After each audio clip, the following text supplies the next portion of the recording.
Good afternoon, my name is Kaylee Woodard, and I'm going to be showing you different strategic plans and different elements of the lesson plan and why the lesson plans are so important to classroom success. Okay, so scaffolding instructions and the role of learning cycle with pre-assessment, instruction, assessment, review of data, reteaching, and reflection. There are so many elements in this part that we have to make sure that everything is developmentally appropriate for our students. So, some ideas that I had for this aspect were chunk lessons, where we break lessons into smaller, more manageable segments. This is one of the techniques that we use in Boone County schools in West Virginia, and let me show you what I am talking about. Okay, so let's go here. And this is our lesson plan format, and it is broken into different time frames on the side, and then you can zoom in to see the different things that we are looking for the child in different areas. So this one was students will wash their hands in preparation for breakfast. Students should wash with soap, rinse, and dry with a paper towel. Breaking it into these sections makes it easier for us to follow along and make sure we're following all the steps that we believe that the students need to be a part of in their daily routines. Having all this detail also helps when you have a substitute teacher in the room. So coming up this week, we'll be doing a West Virginia theme. So our lesson plan will reflect different West Virginia things. This one's not complete. It's just a brief synopsis so that I could show you guys different aspects that we put into our lesson plans. And with each one, we have the materials and the different things that we need with each different section in the lesson plan. If you scroll down, we continue to break out the different aspects and different ways that the standards and objectives will be reached within our lesson plans. And these are all of the different skills and standards that are met in each day of our classroom. And then up here, we also like to put at the top the goals, our personal goals.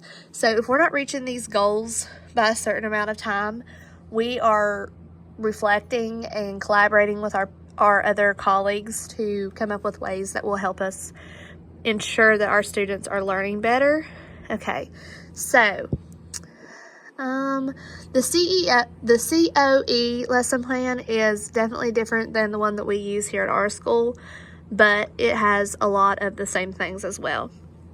So for the classroom grouping, to be able to outline what each student needs, it will show you the different aspects of the assignment. When choosing groups, it's important to include all different learning types of students to make sure that there are different roles within each group that they can build on each other's different aspects of intelligence. I think that's the word I'm looking for, yes.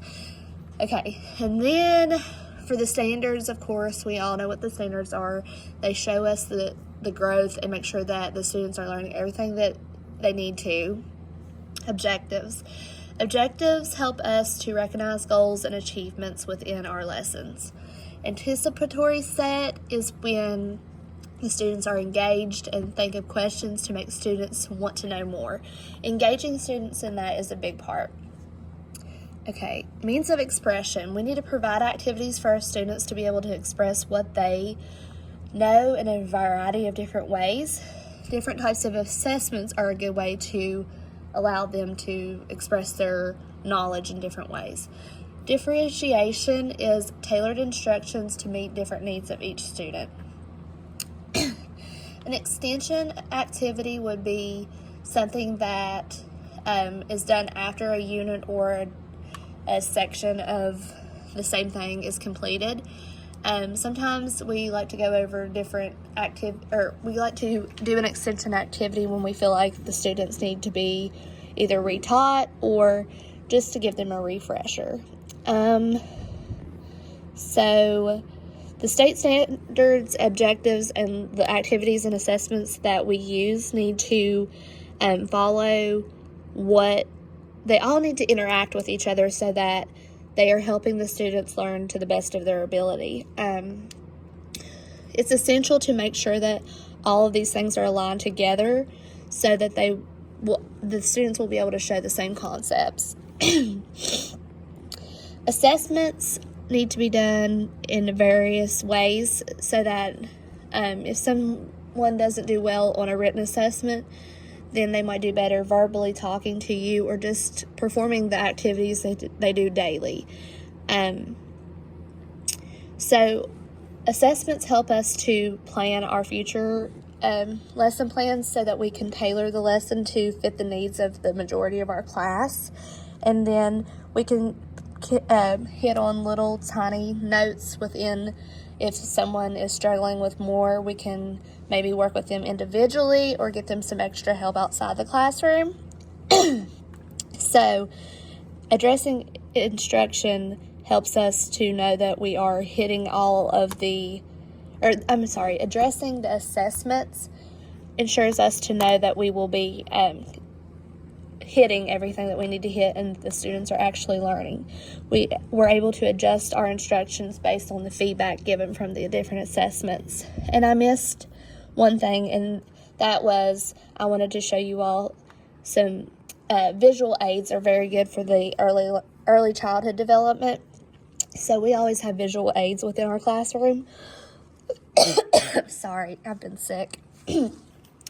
And these are some of the visual aids that we have to help them.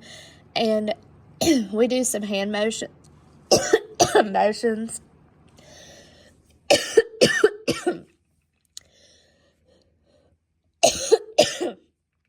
Another one is activities like this that we can use to show them different skills.